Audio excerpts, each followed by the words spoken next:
Where is Michael?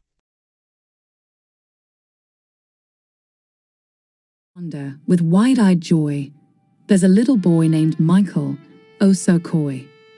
With hair like sunshine, eyes of sapphire hue, he's the inquisitive monkey, forever true. With boundless energy and a spirit so free, he climbs and explores, a curious spree. In the realm of childhood, where dreams unfold, Michael Vaughan is a treasure more precious than gold. Macaroni and cheese, pizza galore, ice cream delights him, that's for sure. A taste for adventure, a palate so keen, in every bite a world yet unseen. Monster trucks roar in a thunderous parade, Gravedigger, his favorite, in the arena displayed. He races with dreams in the dirt and the mud. In Michael's world, it's all about fun and good. With a heart full of courage, he hunts in the wild, for frogs that leap by the river so mild. In a world of greens, where nature's true, blue is his color, a sky so clear and blue. Camping trips with family, under the starry sky, Michael's laughter and joy reach so high. He casts his line by the water's edge, catching memories, a lifetime pledge. But it's on the 4th of July, oh so grand, Michael's spirit truly takes a stand. As fireworks dance and light up the night, he's entranced by the colors, a breathtaking sight.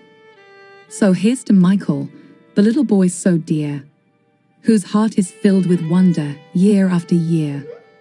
In his world of adventure, laughter and glee, he's a beacon of love and curiosity.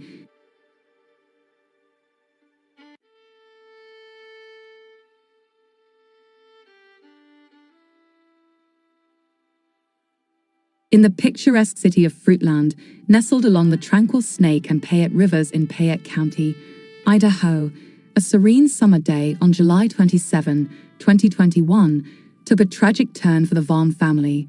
Fruitland, known as the Big Apple of Idaho, was a close-knit community with a population of over 4,500 people, characterized by its apple orchards and scenic beauty. Brandy Vaughan, a dedicated mother, had been working tirelessly for several days without a break, yearning for some quality time with her children during her upcoming days off. As she prepared to leave for work that hot day, her energetic son, Michael, affectionately nicknamed Monkey, looked up at her and said, "I love you, Mama." She promised to return home early to play with him and tuck him into bed that night. Tragically, that promise would remain unfulfilled. Michael's father, Tyler, stayed at home to care for their children. Around 4 p.m., Brandy called to check in on her family, and everything appeared to be normal. However, a few hours later, as Tyler attended to their baby's needs, he realized that Michael was no longer in the living room, engrossed in his Nintendo Switch. Panic gripped Tyler as he frantically searched the house, fearing that Michael had wandered off, a behavior he had exhibited on previous occasions. Tyler rushed outside, hoping to find Michael playing with other children in the neighborhood, but his frantic search yielded no sign of the young boy. Desperation set in, prompting Tyler to call Brandy and the police. Brandy received the call at work and, without hesitation, left immediately to return home. Police officers met her at the park near their residence, and it became abundantly clear that the search for Michael was already in full swing. Neighbors began piecing together their recollections of sightings between 6 and 7 p.m. They remembered that Michael didn't appear scared, but no one had meticulously kept track of his whereabouts, and soon Michael had simply vanished. The Fruitland community rallied together, united by a shared determination to find Michael. Some residents combed the town, scouring every nook and cranny, while others ventured into fields and storm drains. From trash cans to park bathrooms, every conceivable hiding spot was meticulously searched. The evening of July 27, 2021, was marked by a solemn milestone when the first missing and endangered child alert was issued at 8:20 p.m. Despite the relentless efforts of the Fruitland Police Department and the outpouring of support from the community, an Amber Alert couldn't be issued due to the stringent criteria, which required evidence of an abduction. The search continued unabated over the next week, with law enforcement tirelessly working around the clock. As Fruitland, Idaho, held its collective breath, desperately hoping for Michael's safe return, the story of the young boy's mysterious disappearance had only just begun. The small community would soon face more twists and turns in their quest to find the energetic 5-year-old they affectionately called Monkey. Long, thorough investigation. The family is not a focus of our investigation at this point. They are continuing to fully cooperate with us. Today, as members of this community, we continue to agonize with the family. We want to thank all of you, the officers, all of the agencies. You guys have just keep working so hard, and we're gonna get him home. We're not gonna stop. We're gonna find him. Smoke and mirrors.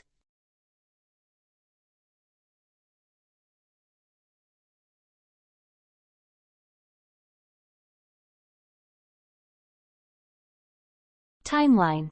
July 27, 2021. Wake up, have coffee.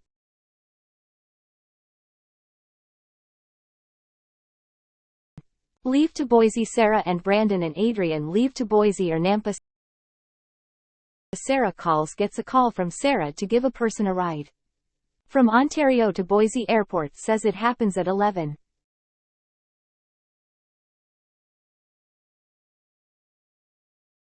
Splash pad. Dropped his shoe, pulled over to the splash pad parking lot to get out, walk around, grab his shoe, then leave. In one interview he mentions Sarah calling him to tell him about the taxi ride while he's at the splash pad. Taxi ride drives to Ontario to pick man up and bring him to Boise Airport.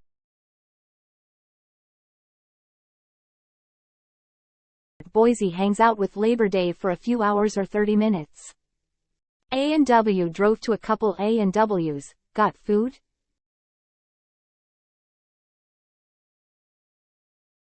Back home, Brandon asks if Stacey will tow his car. Arrives back home sometime from 3:30 to 4 p.m. Says Sarah and Brandon are already home. Brandon asked them to tow his car. Kuna Stacey leaves home with Brandon and Sarah. Sarah is driving. Has stated multiple different times from 5 p.m. to 6:30 p.m.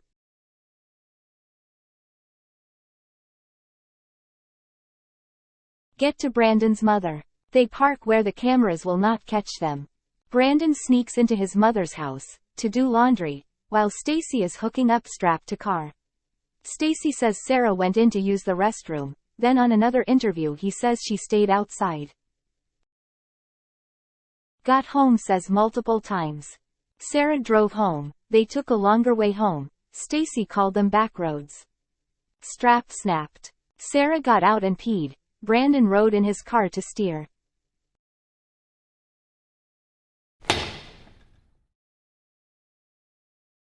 Got home, says multiple times unhooking the car from the truck. Searching. Sarah and Brandon head off on foot to look for Michael, gone for a few hours.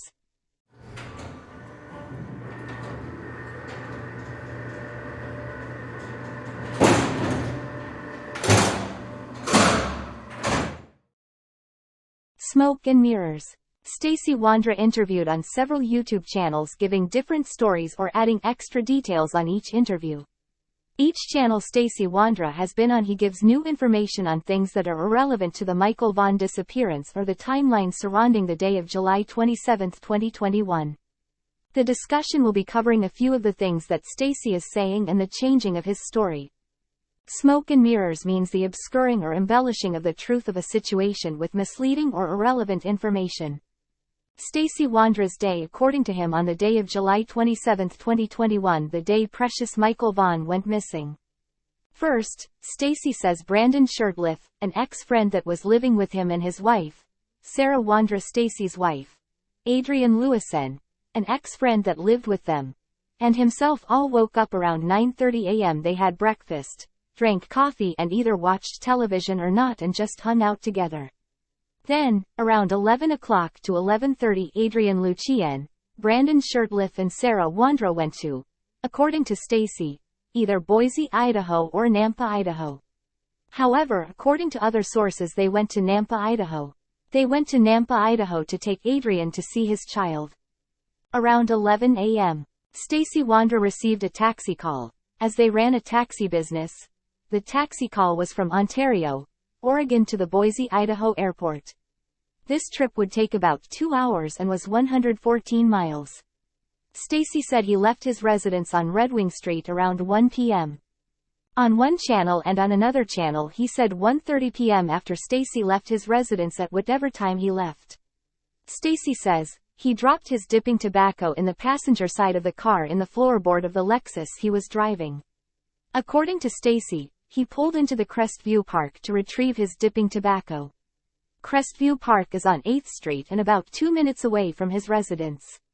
Stacey says he got out of his car and walked around the car to the passenger side of the car and retrieved his dipping tobacco. Then he says he walked back to the driver's side and continued on his trip. Stacey said it took about 5 minutes.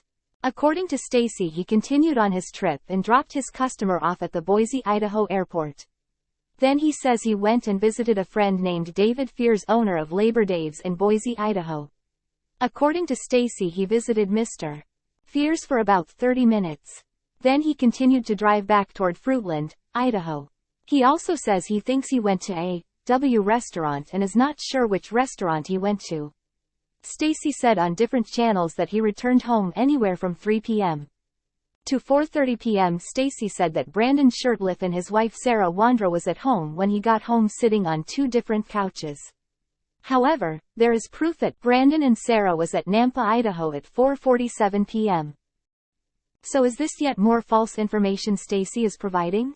Just like the supposed false tip Stacey gave to police officers? According to Stacey Wondra, he provided a false tip to police stating that Michael Vaughn was buried in his backyard on Red Wing Street.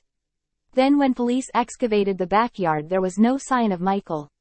So did he lie, or did someone else do something on the property? What is important is, where is Michael?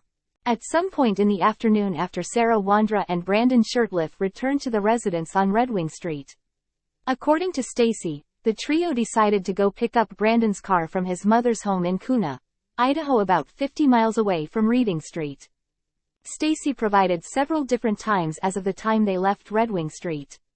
Finally, Stacey provided a document that showed they left Red Wing Street at 6:30 p.m.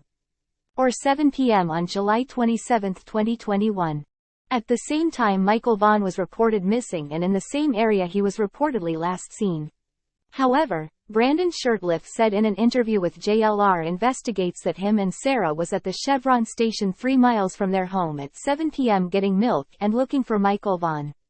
So on to Stacey's story. Previously, Stacey stated that he left at 5:30 p.m. Now with the time change, it places Stacey, Brandon and Sarah right in the area where Michael went missing, half a mile from their home. The police stated that Michael Vaughn went missing between 6:40 p.m. and 7 p.m. The three stopped at 8th Street in Arizona to put power steering fluid in the truck they were driving, which is quarter-mile away from their home. According to Stacey, Stacey also stated he saw a small child, then changed it to not a kid of Michael Vaughn's age but a child of 7, 8, 9 or 10 years old. He also said the child had dark hair and was wearing shorts and a bright shirt. He also stated that the child was 5 to 7 houses away from them and was playing on West 8th Street. Stacey omitted saying anything about the child in a few interviews. After changing the power steering fluid, the trio headed to Kuna, according to Stacey. They arrive at Brandon's mother's house. Brandon Shirtliff avoids the doorbell camera by going to the right side of the house and going through the right side of the garage. Brandon is not allowed in his mother's house alone for unknown reasons. Stacey said in one interview that Sarah Wondra went in to go to the restroom, and in other interviews he said she did not go into Brandon's house. According to Stacey, in one interview Stacey Wondra states that Brandon Shirtliff carried in a small, medium duffel bag with laundry. Stacey says that Brandon placed the laundry in the washing machine and that the three of them went back to Brandon's mom's house the next day to retrieve the laundry. Stacey also stated on his own, "No one asked," that the bag is not big enough for a human to fit inside. According to Stacey, he stayed outside to hook up Brandon's 1999 Mercedes car to a tow strap. The car had a blown spark plug and needed to be rethreaded, so that is why they took it back to Stacey's home. According to Stacey, Stacey states in his latest interview, at the time of the making of this video, that they were at Brandon's mother's house for about 30 minutes tops. However, in other videos he stated that they were at Brandon's mother's house for 10 minutes. Sarah Wondra was towing the car in the red truck. According to Stacey, this was her first time she ever towed a car before. Also, it was dark outside. According to Stacey, on the way back to Fruitland, Sarah snapped the tow strap. At this time he said they were about 25 minutes from home. All of this irrelevant information, is it a distraction tactic? Sarah also had to use the restroom, and she used the restroom on the side of the road. They arrived home between 10:30 p.m. and 11 p.m., according to Stacey. The route the three drove home from Kuna. Leave North Snowbell Road, Kuna, Idaho. Take West Quaking Aspen Lane to North Linder Avenue. 41 seconds. 2 miles. Then take South 10 Mile Road, Idaho 16 North, Idaho 52 West and US 30 West to Southwest 8th Street in Payette County. 1 hour 15 minutes, 55.8 miles. Continue on Southwest 8th Street, take Meadowlark Street to Mallard Street and Redwing Street. 2 minutes. 7 miles. Arrive at 1102 Redwing Street. Fruitland, Idaho. 1 hour 22 minutes, 56.3 miles. When the three returned, the neighborhood had a lot of people searching the neighborhood, houses and fields. Stacey told Sarah to pull over and ask what was happening. According to Stacey, on one interview they asked a neighbor, on another interview he said they asked a police officer. According to Stacey, they arrived home, and as he unhooked the cars, Brandon shirtless and Sarah Wondra took off on foot to search for Michael Vaughn. Why is Brandon shirtless and Stacey Wondra's stories and the time of events of the account of the day of July 27, 2021 different on the day that Michael Vaughn went missing? Why does Stacey Wondra get upset when the questions about the case get difficult? Then there is a long in-depth story of the drive to and from Kuna, Idaho. However, little details of the time Michael went missing? Is this a way to avoid the important questions that Stacey does not want to answer? Is Stacey trying to distract and deflect from talking about the disappearance of Michael Vaughn? Where is Michael? Stacey's timeline. 1. Wake up. Drink coffee and maybe watch TV. 2. Boise. Brandon, Sarah, Adrian leave for Boise or Nampa. He can't recall where they went. 3. Sarah calls, telling about someone needing a ride to the Boise airport. 4. Splash pad. Dropped Chook and pulled over to get out and get it 1 p.m. to 1:30 p.m. 5. Taxi ride. Dropped man off at airport, then went to hang out with Labor Dave. 6. A&W, back home. Multiple interviews and he never mentions going to an A&W. He drove past one on his way home, but it was too busy, so he drove to another A&W. 7. Back home, leave for Kuna. Back home around 4 p.m. to 4:30 p.m., hung out at home for about an hour. Brandon asked about getting his car towed. Says several times when asked. Time changed a few times here to from 5 p.m. to 7 p.m. 8. Pull over on 8th in Arizona. Pulling over to put more power steering fluid in. Time changes in interviews. 9. Sees unattended child. This also changes with different interviews. Swears the child is not Michael. 10. Snowbell. At Brandon's mother's. Brandon sneaks indoor away from doorbell camera, as he isn't allowed in home without his mom home. Stacey has parked away from the camera as well. He hooks car up. Brandon brings duffel bag and starts laundry, and what Sarah is doing changes as well. One interview she stayed outside, another she goes in to pee. 11. Trip back home. Sarah is still driving. She takes the longer route but more back roads. She is towing a car for the very first time in the dark. Brandon is sitting in his car steering. The tow strap snaps and they pull over. Sarah pees near the car. Strap is fixed, then they keep going. 12. Back to Fruitland. They get back into the neighborhood, stop and talk to cop. What Stacey said cop said has changed a few times too, from a child was abducted to missing. 13. Redwing Street. Home, it was dark out. Between 9:30 p.m. and 11 p.m. 14. Unhooking car while Brandon, Sarah searched. Stacey was unhooking strap from under hood when Sarah and Brandon walked off to look for Michael. Did he really say that? Me something Is it about not literally? yeah, literally. Is it not literally? And I mean, I'm literally not facing a grand jury, an indictment, and life in prison. And I literally am not worried.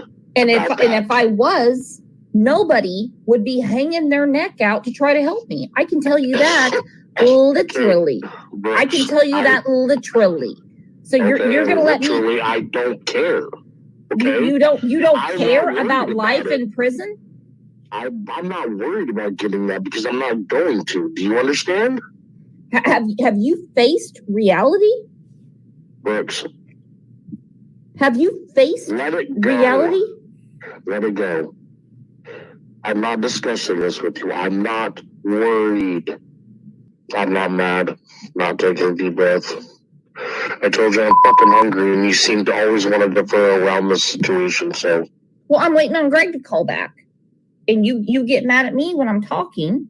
I mean, what you want to talk about? You want to talk about the weather or your favorite movie or what you want to do this I don't weekend? want to talk about this, Brooks. I don't.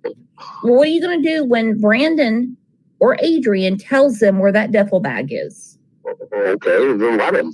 I have no knowledge of it, so, and I guarantee you they don't have it. They don't have that. Because I promise you they would have already found it, Brooks. I guarantee you they already have it. Guarantee you. Who? Who else is doing the investigation, Smartland? Did Stacey lie to me when he said Eve told him to lie about the tip? Nuh-uh. Girl. You said you have that recorded? Recorded? Please tell me you have that recorded. I'm not asking for it. I'm just saying, please. Tell me you got that recorded so that can go to law enforcement. I think if anybody had more involvement in something like this, it could have possibly been Adrian, considering his criminal history reflects a significant track record of human trafficking. Unusual going on. And I got back home and it was just like a normal average home. I mean, there was no, I mean, Brandon was there, I was there, and Sarah was there. What time? I don't know. I'd say probably close to 3:30, or 4. The exact time they have you on camera at the splash pad when you're getting your snuff? 1:15. 1:15? No, sorry, 1:30. 1:30. My bad. Okay. So we pulled off right on the right-hand side of the road. Okay. Okay. Before the stop, before Arizona. Okay. Now let me ask you this. Probably Now, 500 feet before. okay. So in this, what time would you think this was during the day? 5:15. Five. No, sorry. We left about 5:30, so it'd been like 5:40. Time do you remember being on Arizona and 8th Street when you were putting power steering fluid? And I'm not a mechanic, as you know. We talked today about my truck. I would say probably early 6 o'clock hour. Early 6 o'clock hour, like between 6 and 6:15. Easy. So I'd say it's gonna sound stupid, but going back to the timestamps, I would say 6:30 or 7 is when we left. When you left. Correct. Okay. Okay. All right. So you leave at 6:30, 7 o'clock. Mhm. Okay. All right. And you guys are making a trip from Fruitland Correct. to Cuna. There to get your car. I think it was around like 6 or 7 at night. 6 or 7. Then you're saying while you're coming back, that's when you noticed everyone searching for Michael. Yes, sir. Yeah, I remember going to the gas station. We were probably at the gas station filling up like right at 7. Right I at can 7. recall. What gas station? There's the Chevron right there just up from their house. Yeah. You did stop on 8th in Arizona. What vehicle were you in? The truck. Carson's truck or? No, Mike, the burgundy truck. Well, Mike, Oh, the GMC I'm sorry. Spirit. Okay, I'm sorry. Michael Joseph Vaughn was last seen at his residence on Southwest 9th Street at approximately 6:30 p.m. Tuesday, July 27, 21. Law enforcement received the first call by 911 at 7:21 p.m. No way anyone can see. A child from 6 or 7 houses away. From before Arizona Avenue, corner of 8th and Arizona. They questioned me in November of 2022. Interrogated the fuck out of me. How long did they interrogate you for? I think they did it multiple days. It was like 3 days, but it was probably 2, 3, 4 hours at a time. Wow. But I think the longest one was like 5 hours. So was this over a period of one day or multiple days? Multiple days. Multiple days. Was this before or after the excavation? Or I would assume before, because that you're the one that tipped them off to get it all started, right? There to get your car. I think it was around like 6 or 7 at night. 6 or 7. Then you're saying while you're coming back, that's when you noticed everyone searching for Michael? Yes, sir. Yeah, I remember going to the gas station. We were probably at the gas station filling up like right at 7. Right I at can 7. recall. What gas station? There's the Chevron right there just up from their house. Yeah. They just came and did a bunch of questions on me. Just started asking me questions, what happened, where was I at, typical, the questions I've already answered on through the videos. And as far as the excavation process, I was the one that tipped them off. It was a fable. It was not true. And I told him specifically that he was buried in the backyard, which he was never buried. And I know this is going to sound incredibly stupid to you guys, but this is what I told law enforcement because I was so incredibly in an excessive amount of stress and overpressured that I literally just I was I didn't know what to do. They kept telling me that, oh yeah, you're guilty. You're the one. You did this. You know everything. No, I don't. And I told them that 100 times. That's where he's at. He's in the backyard. Why don't you go? Made it up 100%. Wow. So do you feel like that's I a knew false I knew he wasn't there. I knew he wasn't. I knew he wasn't going to be there. But I said it because apparently they were big and bad and thought they knew everything. Right. So I wanted to give them a little taste of their own medicine, and they didn't find shit. Have told in the interrogations. Exactly. And to stop an interrogation, what you did, you said that Michael was in the yard. How does that, did that stop an interrogate? Did that actually stop it? I haven't been interrogated since. I haven't heard from law enforcement. I haven't talked to law enforcement. I haven't even heard a peep from anybody. So they dug up that entire yard, as we all saw. We watched them do it, based on just you saying that he was buried in the yard to stop it. Correct. So you tricked law enforcement into doing that? I guess if you want to put it that way, yes. Well, I mean, that's against the law, right? I mean, do you think? So you very well, you could and probably should be charged with that. But and I'm not here to like trip you up or hang you or be mean to you or anything. But how is it that you can trick dogs into hitting on human decomp? You can't do that. You can trick the police, but you're not tricking dogs. No, not at all. But the dogs did hit, correct? Apparently that's what there were supposed to be multiple dogs. So you told them that Michael was buried in the yard, and then, which you say is a lie, but then dogs hit on human decomp in that yard. They hit before I told them that. That's why they questioned me. So they hit before? Correct.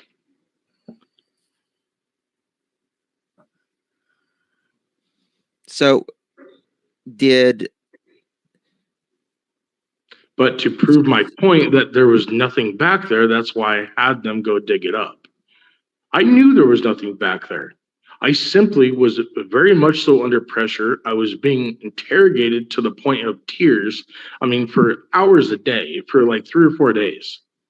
And honestly, I could not take it. It was killing me. But I thought you said you gave them the tip. I did give them the tip after they interrogated me. If the dogs would have hit earlier, they would have just dug it up. Yeah, that's the thing. If that's what I'm trying to understand. That's what I'm saying. Like, so obviously, I mean, they wouldn't notice. They wouldn't have known to search your house if they hadn't had it. If you hadn't given them the tip. That's what I'm saying. I told them. You told them, and then the dogs hit. Correct? No, because the dog. If they hit on dogs hit before. That's at least what I'm being told. That's what law enforcement told me. That's what detective they would dig it up though. They would have dug it up if dogs would have hit. Not so they didn't. They dug it up because you said Michael was buried in the yard. Correct. Okay. But then they bring the dogs out there to confirm that hey, there is human there is they're hitting out here. So then they dig it up. All I know is I told them that fable. That's what I told them. I don't know anything further than that. And you can see how that's going to be hard for people to understand. I do, absolutely. Because I mean, that's a lot to tell. I mean, to get an interrogation to stop, all you would need to do is say, "Hey, I want to talk to my lawyer." And I did that. My lawyer was present with me. His interview with the YouTuber, Stacey said his attorney told him he's no longer a person of interest in Michael's abduction. Chief Huff tells me that's not true. When I called Stacey's attorney to get a straight answer, his attorney told me, quote, "I have no comment at this time," and hung up. For a deal, like a cooperation deal? They offered this before they dug the yard, and they said that they would give me a 15 plus 7, but in the condition that I would tell them where the body is. And I said, I don't know where the body is. Currently, or you did in the past? I have never known where the body is.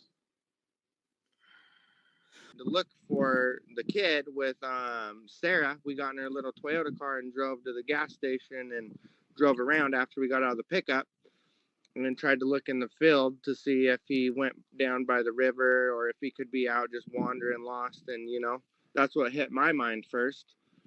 And then from there, it was me and Sarah. We went to the gas station, got some milk, and then did this and that and came back. When Brandon said that they had to go get some milk at the convenience store, did you see anybody coming back with milk? No. No. And they never brought home milk that night. Christina. Well, when you were at Brandon's mom's house, you said Sarah used the bathroom. Did she walk in the front door, or how did she get in? Through the garage. Well, when you were at Brandon's mom's house, you said Sarah used the bathroom. Did she walk in the front door, or how did she get in? Through the garage. Is there any cameras on his mom's house? Yeah, on the front. But it doesn't cover the she went through the far side of the garage. And she only has cameras on the front of her door. And that was the day that Michael was abducted? Yes. Okay. But I can tell you that nothing was brought into the house, if that's what you're asking. That's what we were getting to. You said. Yes. Okay, so he goes in, changes clothes, washes the clothes that's in his duffel bag. Do you or Sarah ever go in the house with him?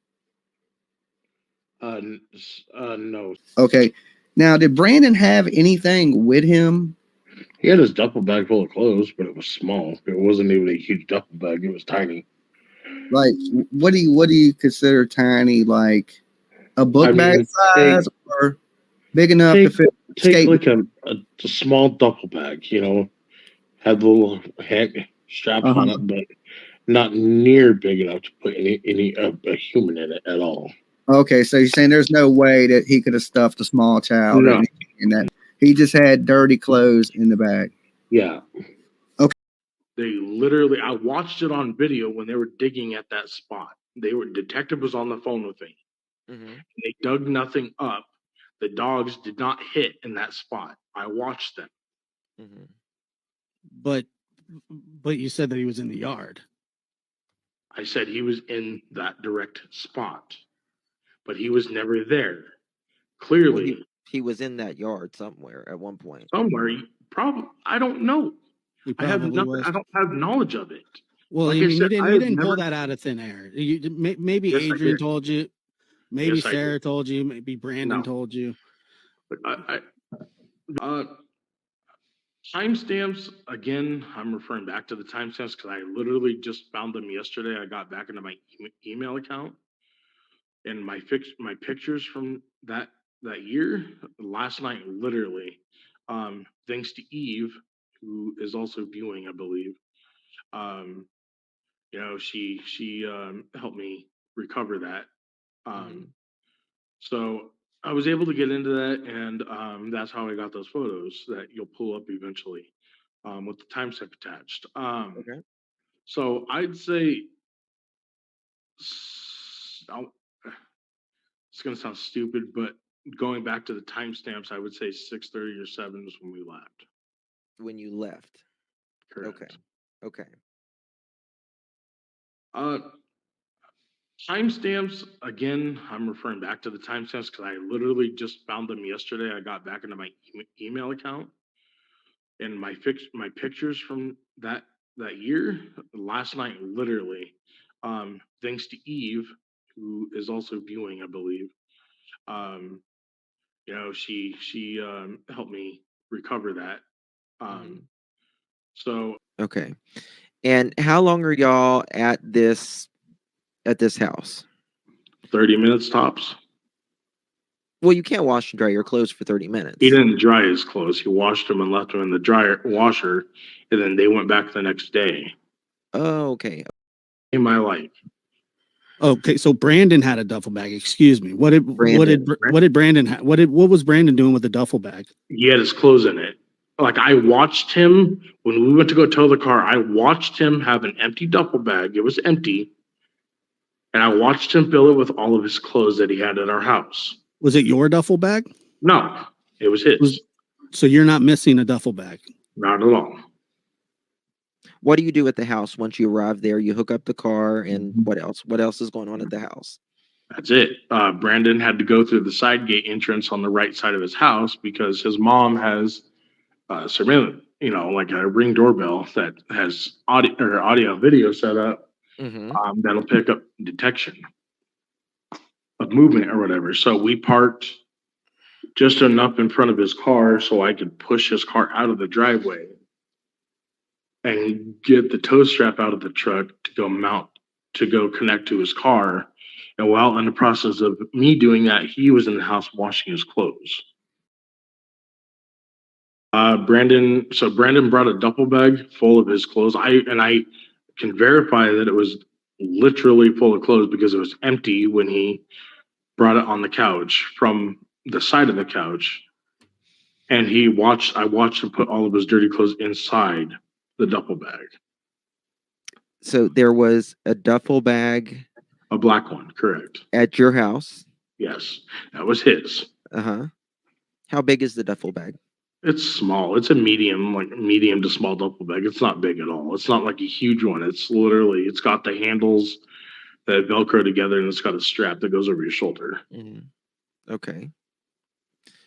All right. And he takes this duffel bag with him on the trip. It says, according to documents, police forced entry into Wondras' home around 9:30 p.m. Friday, where they found Sarah Wondra in the living room. She was detained and read a copy of a search warrant.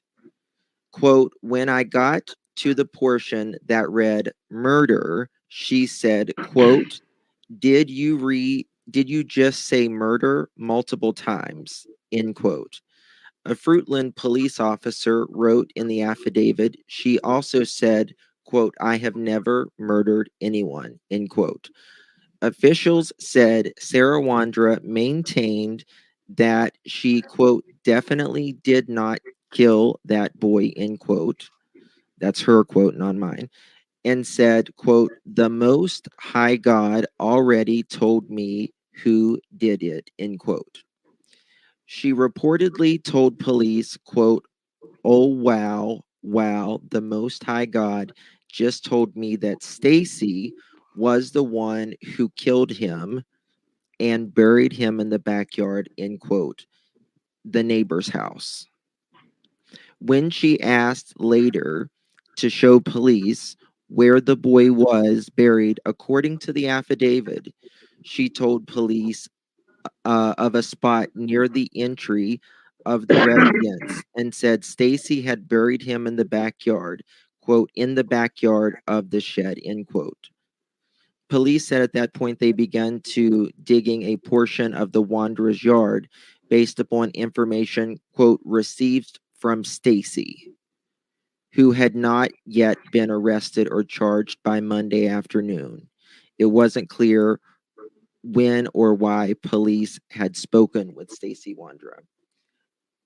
Do you know why she would say something like that? I'm appalled. I have no clue. She's literally like, Where is Michael? Long, thorough investigation. The family is not a focus of our investigation at this point. They are continuing to fully cooperate with us. Today, as members of this community, we continue to agonize with the family. We want to thank all of you, the officers, all of the agencies. You guys have you keep working so hard, and we're gonna get him home. We're not gonna stop. We're gonna find him. This is Sarah Wondra, 35 years old.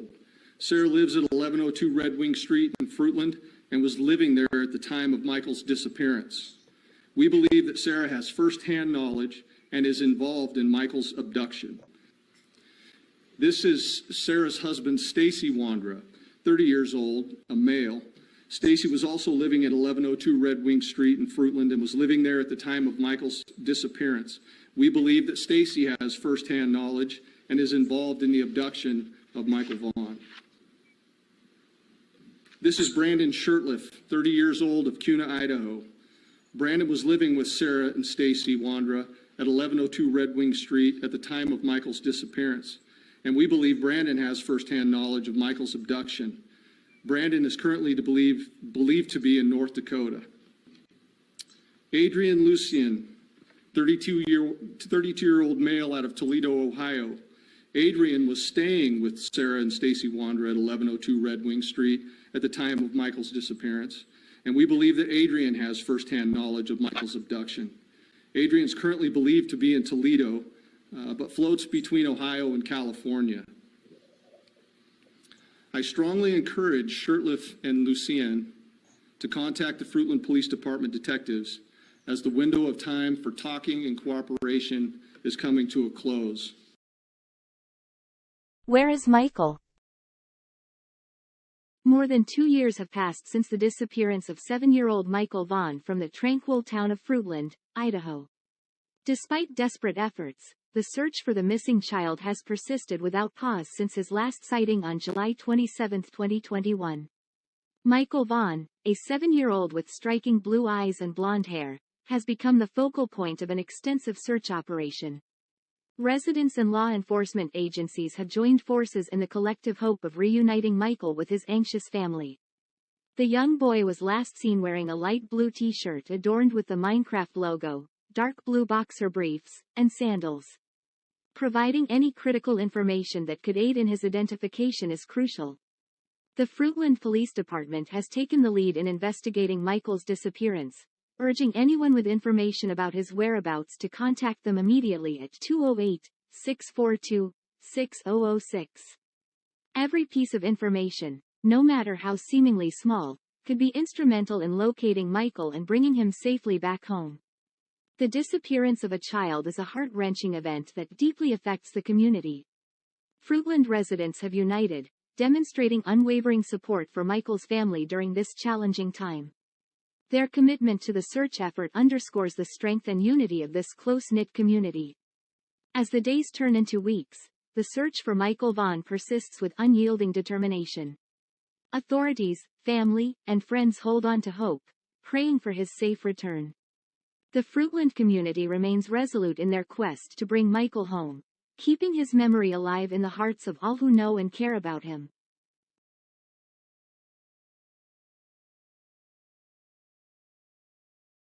Where is Michael?